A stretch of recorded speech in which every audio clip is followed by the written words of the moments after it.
Assalamu alaikum ladies and gentlemen, my name is Dr. Maida Hussain and I am currently working as a doctor in a medical college in Lahore. आज हम बात करने जा रहे हैं एक बहुत ख़ास मौजू के बारे में जो हमने कभी सुना शायद कम है लेकिन महसूस बहुत किया है और हमारे इर्द गिर्द ये टॉपिक हमेशा रहता है. I'll try to burst some myths today जो हमने बचपन से सुन रखी हैं. क्या उन सब में कोई सच्चाई है या वो सिर्फ सुनी सुनाई बातें हैं? सबसे पहली चीज़ जो मैंने और आप सब ने महसूस की होगी, फर्स्ट एक्सपीरियंस कैसा था? Indeed it was not a good experience. Emotions like guilt, shame and embarrassment, what not. But क्या ये नॉर्मल है? बिल्कुल नहीं. बेशक हम इन जज्बात से, इन महसूसात से गुजरते रहते हैं, लेकिन इसका मतलब ये नहीं कि हमें ये महसूस भी करना चाहिए. Being a woman means to be a creator is a thing which is godly in nature. So it is so divine that we should be proud of ourselves. अब बात करते हैं मेनार्की यानी माहवारी पहली दफ़ा जब आती है तो क्या उम्र होनी चाहिए? हमने देखा कि लोग परेशान रहते हैं कि हमारी बच्चियों को माहवारी नहीं आ रही या फिर इसलिए कि हमारी बच्चियों को माहवारी शायद बहुत जल्दी आ गई है. हम देखते हैं कि वक्त बदल रहा है. हमारी उम्र की बच्चियों में ये माहवारी देर से या जल्द भी आने लगी है. ये बिल्कुल नॉर्मल है. 8 से 12 साल की उम्र के दरमियान पहली दफ़ा माहवारी आ जाती है जो कि बिल्कुल नॉर्मल है. इससे पहले माहवारी आना ख़तरे की बाइस हो सकता है, तो इसलिए डॉक्टर से ज़रूर रुजू करना चाहिए. इसके साथ साथ माहवारी अगर 12 साल या तकरीबन 15 साल के बाद आती है तो ये भी नॉर्मल नहीं. इसके लिए भी डॉक्टर से फ़ौरी रुजू करना चाहिए और अल्ट्रासाउंड और दूसरे तिब्बी इमदाद का सहारा ज़रूर लेना चाहिए. दूसरा सवाल जो बहुत मज़ेदार है और जो मैं बच्चियों को भी पूछता सुनती रहती हूँ वो ये कि why do we get periods, why do we get menses, why not boys, why not guys.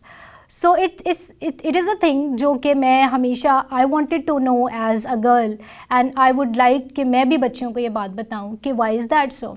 हम ये देखते हैं कि हमारे माशरे में अल्लाह ताला ने जिस तरह से तख्लीक किया है, एक मर्द, औरत और मुखन्निस जिन्स भी हम देखते हैं, काफ़ी सारी इजनास देखने को मिलती हैं. हर एक की बायोलॉजी, फिजियोलॉजी, उनकी एनाटमी, उनकी शक्ल सूरत, जिस्मानी ज़रूरियात बिल्कुल मुख्तलिफ हैं. इसी तरह औरतों में कुछ इस किस्म के अज़ा पाए जाते हैं अंदरूनी और बैरूनी जो उसको एक औरत बनाने में मदद देते हैं.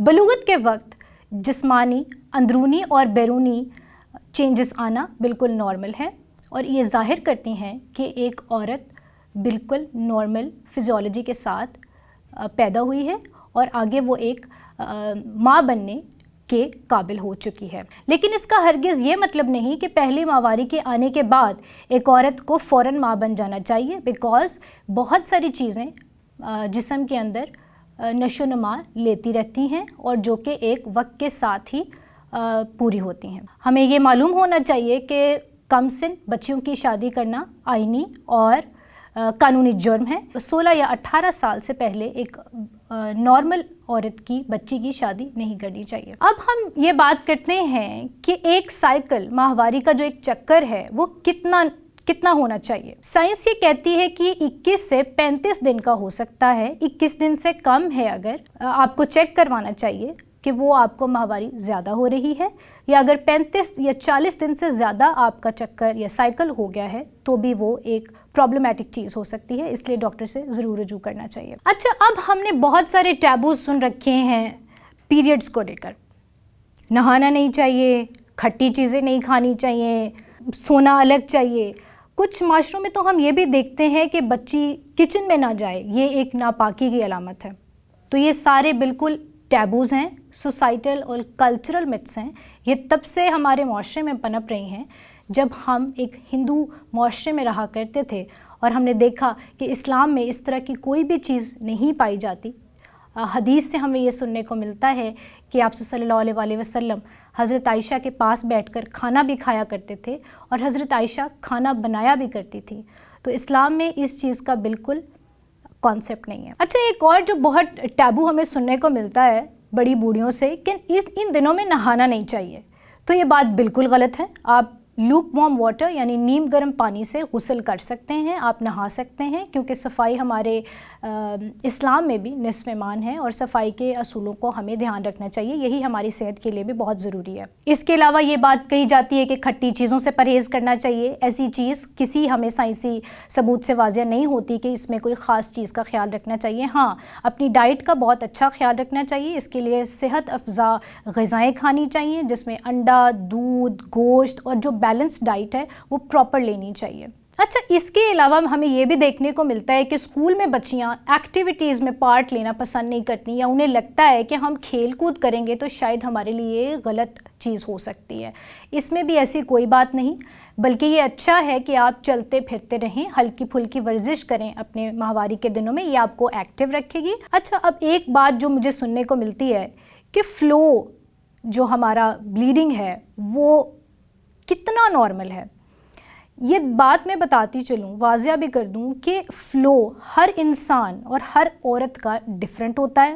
اگر آپ کی کوئی فرینڈ آپ کو بتاتی ہے کہ بھائی میرے اتنا مجھے فلو ہے, اتنا میرے جو پیڈز ہیں یا میرا جو کپڑا ہے وہ بھر جاتا ہے, اور آپ کا اگر نہیں بھرتا یا آپ کا اگر نہیں ہوتا, تو یہ ایک بالکل خطرے کی بات نہیں ہے. آپ کی باڈی کے حساب سے نارمل ہے. اگر آپ کی باڈی آپ کے حساب سے وہ فنکشن اسی طرح سے پراپر کر رہی ہے تو that is normal for you. آپ نے دوسروں سے کمپیئر نہیں کرنا. ہاں, اگر اس معاملے میں آپ دیکھیے, محسوس کریں کہ آپ کو پہلے جو فلو ہوتا تھا یا پہلے جو آپ کے پین تھی وہ اتنی تھی اور آج کل آپ کو یہ زیادہ ہو گئی ہے یا کم ہو گئی ہے, تو پھر وہ آپ کے جسم کے لیے اب نارمل ہے, اور اس سلسلے میں آپ کو ڈاکٹر سے بالکل رجوع کرنا چاہیے. اچھا, ان دنوں میں جو جسم میں کمزوری محسوس کرنا ہے وہ بالکل نارمل ہے, لیکن شدید کمزوری محسوس کرنا اس حد تک کہ کوئی ایکٹیویٹی نہ کر پانا, اسکول نہ جا پانا, درد کی شدت سے آپ کھانا پینا چھوڑ دیں یا آپ اپنی نارمل لائف والی ایکٹیویٹیز نہ کر سکیں, تو دیٹ از ناٹ نارمل. اس کا مطلب ہے کہ کوئی چیز ہے جو آپ کو پرابلم کر رہی ہے, and that is why and that is exactly when you should consult a doctor. یہ ہو سکتا ہے کہ آپ میں خون کی شدید قلت ہو سکتا ہے کہ آپ کو کوئی الٹرا ساؤنڈ کروانا پڑے جس کے اندر آپ کو کوئی اور شکایت بھی نکل سکے. تو اس لیے آپ کو جب اس طرح کے معاملات ہوں, آپ کو نیند بہت زیادہ آئے, بھوک نہ لگے, آپ ایکٹیویٹیز اپنی نارمل لائف کی نہ کر سکیں, تو that is an indication when you should exactly consult a doctor. Now comes a very important point that how should you maintain hygiene during the days. Hygiene کیوں ضروری ہے اور ہائیجین کو ان دنوں میں ہی مینٹین کرنا کیوں ضروری ہے. ہم یہ دیکھتے ہیں کہ لوگ جتنے بھی ہم ڈفرینٹ موڈز ہیں, کچھ لوگ کپڑا استعمال کرتے ہیں, دیٹ از آلسو نارمل. کچھ لوگ سینیٹری نیپکنز یعنی عرف عام میں جسے پیڈز کہتے ہیں وہ یوز کرتے ہیں. اس کے علاوہ وی ہیو ٹیمپونس اینڈ اس کے علاوہ ہمارے پاس مینسٹرل کپس بھی ہوتے ہیں جو کہ انسرٹ کرنے والے میتھڈز ہوتے ہیں, دیٹ آر آلسو نارمل. اچھا, اب ہائیجین اس لیے ضروری ہے کہ اگر آپ کا انفیکشن اس کپڑے میں یا پیڈ چینج نہ کرنے کی وجہ سے اگر آپ کا انفیکشن ہو جائے, تو وہ infection through vagina it can travel to your urinary system and also can cause urinary tract infection. آپ کو انفیکشن ہو سکتا ہے اینڈ خدا نخواستہ ٹاکسک شاک سنڈروم جیسی بیماری بھی ہو سکتی ہے جو آپ کی جان کے لیے بھی خطرے کا باعث ہو سکتی ہے.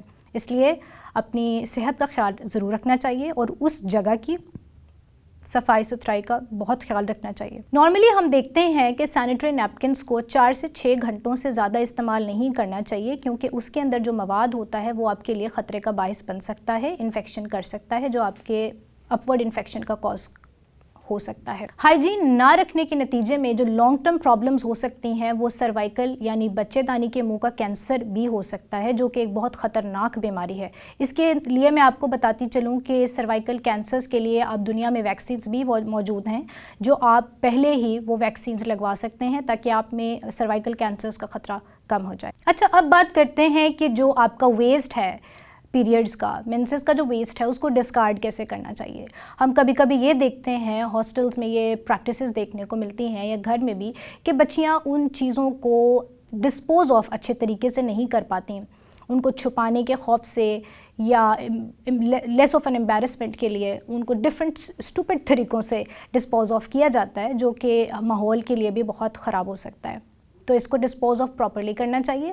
اگر آپ کپڑا یوز کر رہے ہیں تو اس کو پراپر طریقے سے آپ डस्टबिन में डिस्पोज ऑफ करें।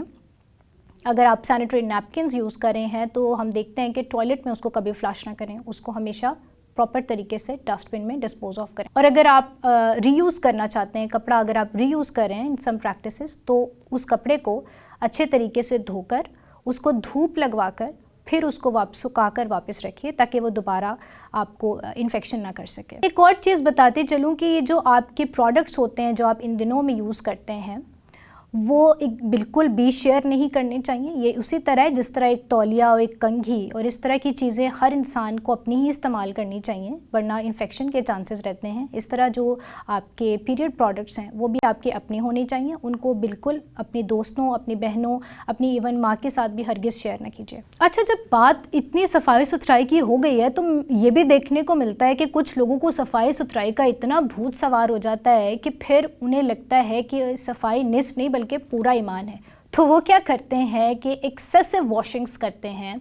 वेजाइना को बताती चलूँ कि एक सेल्फ क्लीनिंग ऑर्गन है और अल्लाह ताला ने इसको बनाया इस तरह से है कि ये ख़ुद अपनी सफाई करता रहता है, तो इसलिए उसके अंदर पानी डाल कर कुछ लोग साबुन से उसको साफ़ करने की कोशिश करते हैं। खुदारा ऐसे मत कीजिए। इससे वेजाइना में मौजूद जो नॉर्मल हेल्दी फ्लोरा यानी बैक्टीरियाज़ होते हैं, जो नेचुरली गुड बैक्टीरियाज़ होते हैं, आपके वेजाइना को हेल्थ प्रोवाइड कर रहे होते हैं, उसकी पीएच मेंटेन कर रहे होते हैं, अगर आप उसको पानी से या एक्सेसिव सोप साबुन यूज़ करने की वजह से ख़राब कर देंगे तो उससे भी आपके इन्फेक्शन के चांसेस बढ़ जाएंगे। दर्द हो तो क्या करना है? दर्द कितनी शिद्दत के दर्द नॉर्मल है और किस दर्द के लिए आपने डॉक्टर से रुजू करना है, इसके लिए भी आपने दूसरों से कंपेयर नहीं करना।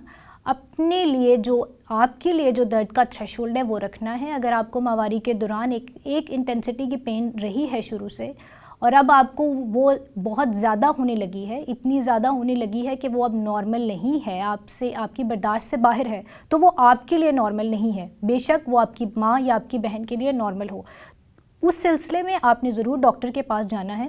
बहुत सारी मसले और बीमारियां हैं जो मेंसेस में दर्द ज़्यादा होने पर ज़ाहिर होते हैं, तो आपने तसल्ली कर लेनी है अल्ट्रासाउंड करवा कर, या डॉक्टर जिस तरह से आपको मशवरा दे कि वो आया कि वो नॉर्मल है या वो बीमारी किसी बीमारी का बाइस है। अच्छा, दर्द के सिलसिले में आप दवाई खा सकते हैं। नॉर्मल पेन किलर जो हम घर में लेते हैं वो आप ले सकते हैं। एक्सेसिव पेन किलर्स लेने से भी मैदा ख़राब हो जाता है, लेकिन हमने ये देखा कि कुछ प्रैक्टिसेस हैं, अम्मियाँ कहती हैं दर्द से मर जाओ लेकिन दवाई नहीं खानी, दैट इज़ नॉट नॉर्मल। ये सारी बातें हमने एकेडमिक पर्पसेस के लिए की। हमने ये इसलिए किया कि हमारे माशरे में जो मेंस्ट्रुएशन से रिलेटेड टैबूज़ हैं, जो मिथ्स हैं, उनको क्लियर किया जा सके। और मैं ये चाहूँगी कि ये बातें आप अपनी बच्चियों को, आने वाले माशरे को बेहतर बना सकें। मैं ये चाहती हूँ कि ये चीज़ें स्कूलों में बच्चियों को आम सिखाई जाएं। बच्चियों को ना सिर्फ, हमारे लड़कों को भी ये चीज़ें पता होनी चाहिए ताकि ये चीज़ एक सोसाइटल लेवल पे नॉर्मल ली जा सके और बच्चियाँ हमारी शर्मिंदगी का बायस ना बने।